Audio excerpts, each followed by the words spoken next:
So the third one is what are our pros and cons to build hybrid workplaces, especially regarding cons?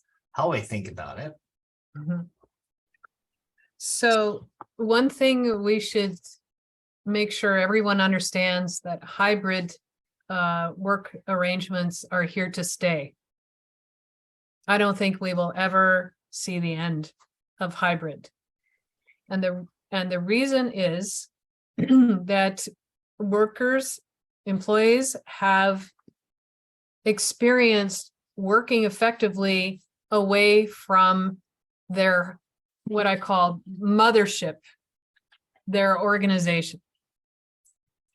So they have been empowered to work independently, and I don't think you can take that back.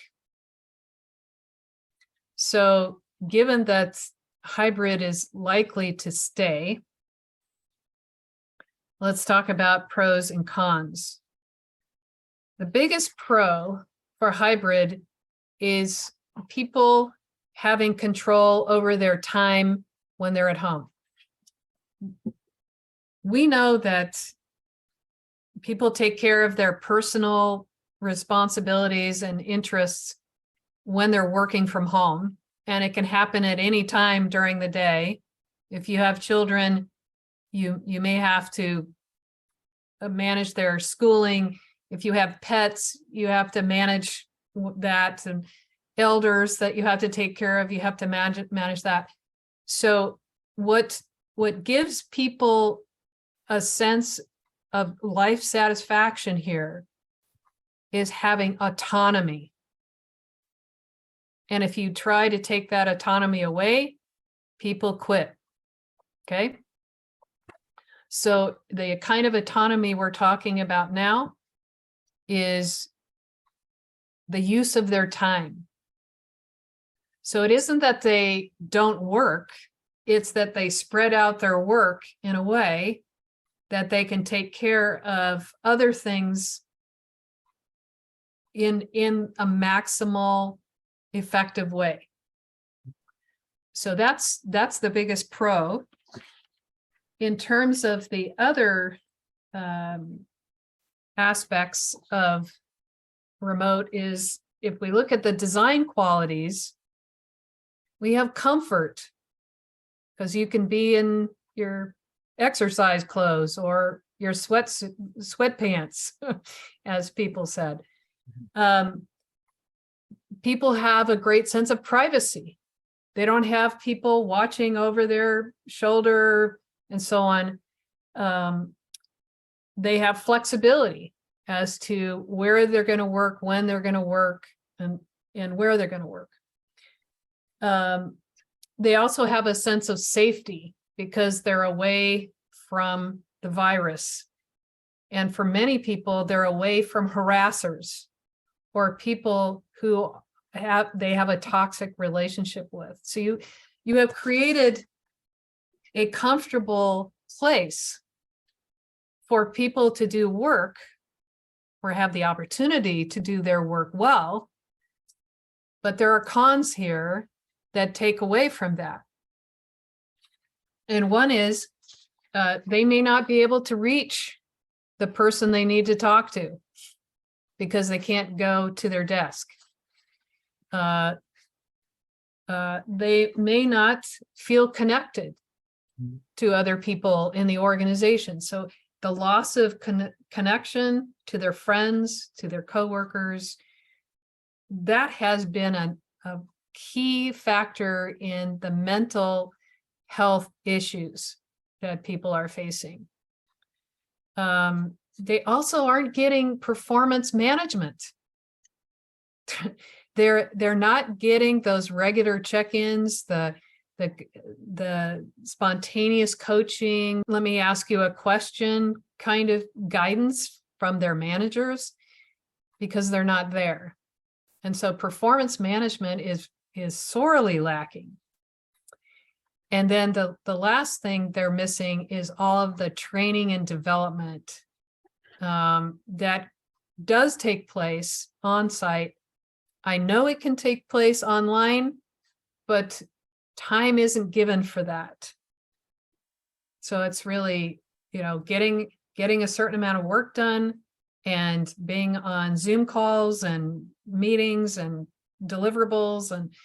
And so we have, in an effort to keep productivity high, we have really reduced training and development. And some of that training and development is about observing others, shadowing others, attending a class, sitting in on a meeting. There's just so many opportunities for learning and development that are lost. So those are the biggest cons. So the question is, how do you keep all the pros and try to mitigate the cons? So if you look at the formula, keep what's good about remote working and then build in the learning and development, the performance management, because that you can do virtually, okay? And then make sure those also happen when people go back to the workplace, and then make time for those connections to be reignited. Social events, professional development opportunities, and so on. So you take the cons and you try to spread them on site, and you take the cons and try to make up for them in the workplace. Yeah, I hope that makes sense. Yeah, I totally agree, because we work remotely, so we meet always once a week. I realized that there is no opportunity to learn by observing or chatting or sitting together. So there is going to be a huge problem if our company are very big, or we have to train 100 employees or stuff like that. Yeah. So much of learning and development is not intentional. It's really unintentional. And it's from exposure and relationships and networks. And back to what I was saying earlier about innovation, creativity and innovation, you've just really lost that opportunity remotely, because when do you have a chance to meet somebody who isn't inside your network? You can't just dial up somebody randomly from the company and say, hey, let's have a cup of coffee. But you can do that when you're on site with that, curation of where people sit, how they interact, social events, and so on. Yeah, makes sense. So I feel like I have to think about the renting a new office or something like that. Yeah. What about a co-working space? Yeah. This is a new alternative that we really need to think through. More of a hub and spokes model of office buildings, where you can have a hub, which is the headquarters that people come to periodically, but the spokes are neighborhood specific or regionally specific places that are rented by the company for employees in that area to congregate. So yeah, they're not sitting with their team then, but guess what? You get the fertilization by meeting other employees in different parts of the business in the same place. So it then becomes kind of an experimental medium for future innovation.